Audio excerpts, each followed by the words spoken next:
Hey YouTube, so we are at Gore, Virginia. This is sometimes referred to as the Cove, sometimes it's referred to as Big Dogs. Big Dogs is the events that they do for this park, and the Cove is the campground. I don't actually know the name of the off-road park. It's like an extension of the Cove, or it's a Big Dogs area.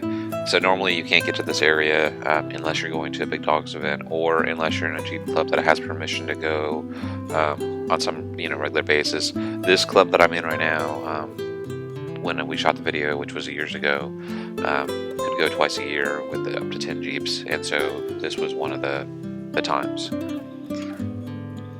So we are on a green trail, and I do not know which green trail we're on, and I don't even know where we're going. So this is like pretty epically fail for telling you how to get here, because I don't know.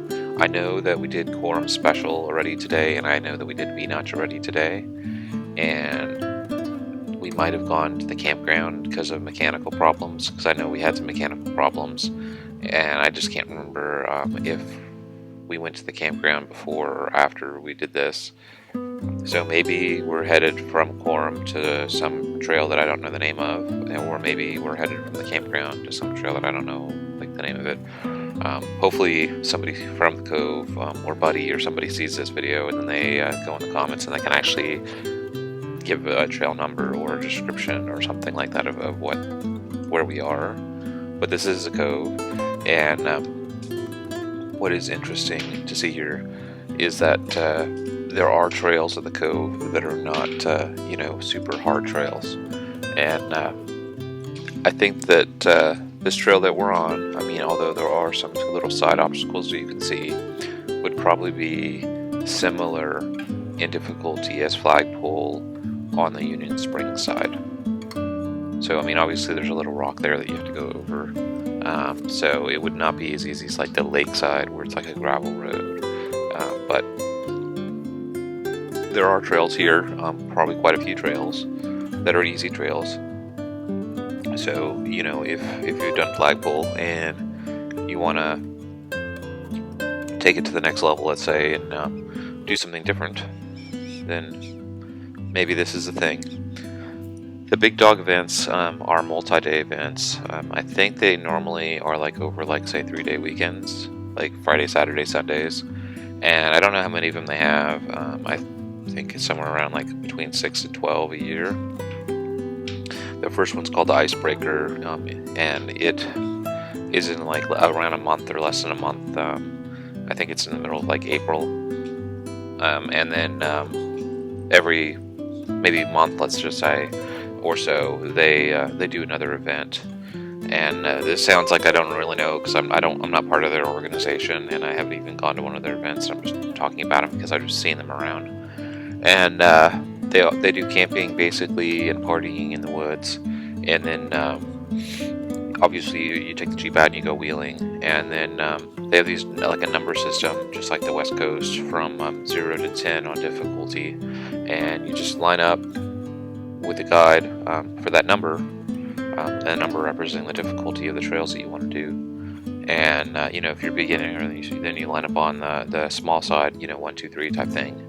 And if you're more seasoned, then you line up on the appropriate number. And then you head out with them, and then they guide you through the woods. And you do this typically Friday, Saturday, Sunday, or maybe just Saturday, Sunday. When you pay for it, I think it's a all or nothing. So you pay for the whole event. I don't think you can just pay for one day. I could be wrong on that. And then the location is actually it's closer than Roush Creek for me and AOAA, but it's still a bit of a jog. So it's out near Winchester, Virginia.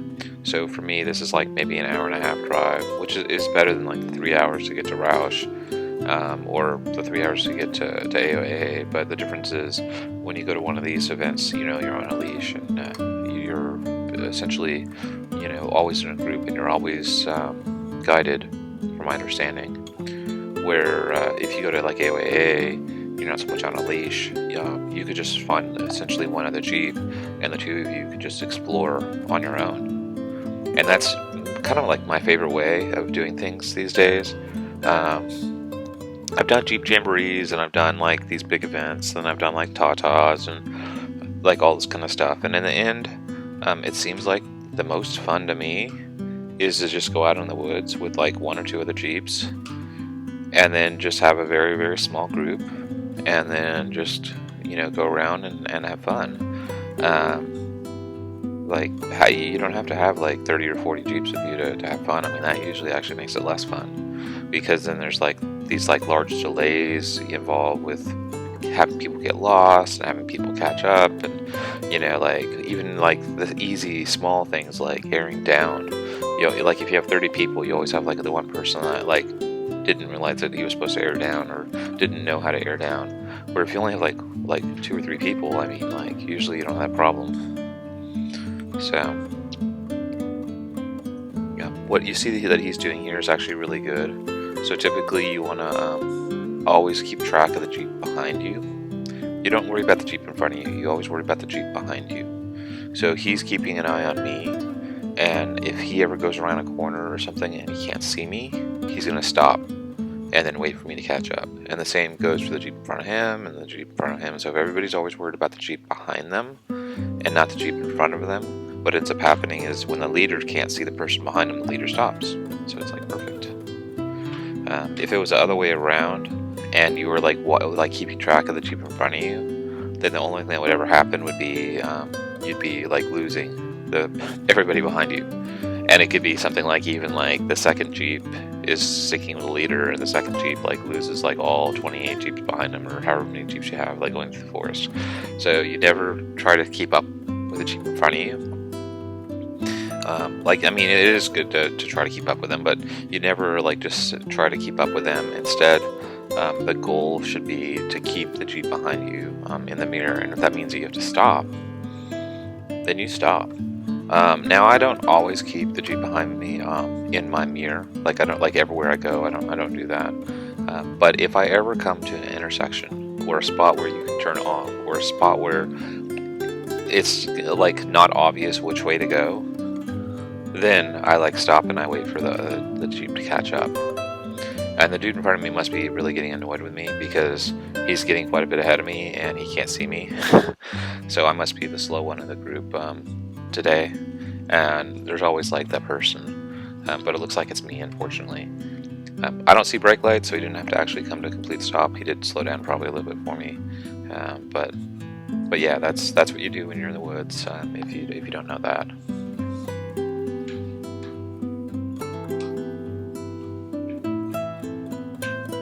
I'm looking for trail signs. I don't see any trail signs that actually indicate which trail we're on, or even what trail is near us. It's kind of interesting. This reminds me of AOAA a couple years ago, when they didn't really have that many signs up, and you just had to kind of know where things are. They've gotten quite a bit better now with putting signs up. If you've never been to Roush, at Roush Creek they have signs like everywhere. Anywhere you might think that there might be somewhere you can turn or a direction you can go, they have big giant monster signs that indicate like what color the trail is, like in difficulty, what the trail number is, like all that kind of stuff. They have paper maps, they have electronic maps. It is just so ridiculous. Like Roush has so many different layers and layers and layers of navigation that it should be virtually impossible to get lost there. So you know, if you're new to going out and you're apprehensive for some reason about getting lost, you can watch my video on trail navigation if you want. But I'm just telling you, I mean, at Roush, like, they have signs everywhere and stuff. It's pretty hard to get lost. You still want to go out with one other person, and hopefully the other person's been there before. But even if you have 2 people that are going there that have never been there before, they can find their way around the park and not get lost. AOAA, the signs are getting better. I wouldn't say don't go to AOAA because like of the signage. The signs are getting quite a bit better at AOAA, and they have an app and they have like paper maps too.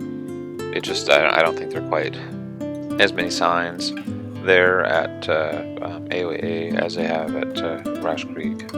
But I mean, there's no competition on signs, and like I said, I thought it was super fun even when there wasn't like signs everywhere, because the signs honestly kind of make it a little bit less fun. I don't want to say that too much. I mean, it's not fun to be lost, but it is kind of fun to get to explore and try to figure out where things are.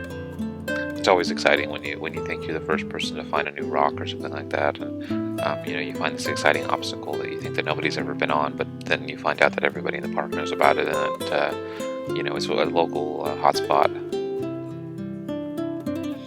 So I just saw a sign there that said left or right, like with some arrows. And I keep seeing this yellow sign on the side. I don't know if so there's a sign on the right with some more arrows. I think the arrows are indicating where they want us to drive, but not necessarily like what trail number we're on. It's kind of interesting. So anyway, so this is, like I was saying, like the Gore, Virginia trails, and a green trail that takes you somewhere. And unfortunately, like I said, it's been, like, this was, I think, September 2017. So that's like, what, 2.5 years since we did this. And I honestly, I don't remember where we were going, or where we were coming from, or like, I don't really remember anything honestly about this trail other than I found it and I was like, ooh, footage. But you can tell, I mean, just looking at this, I mean, if I didn't tell you what park we were in, I mean, you could almost think that we were in Roush Creek, or maybe even a section that you didn't know about. It looks very, very similar to the way the other parks look in the summertime. And I'm sure somebody's going to point out the trees are different or something, but I'm not an arborist or whatever. So anyway, please like and subscribe. Subscriptions are really super important, and we will see you in the next video, which will be a black trail. Thank you.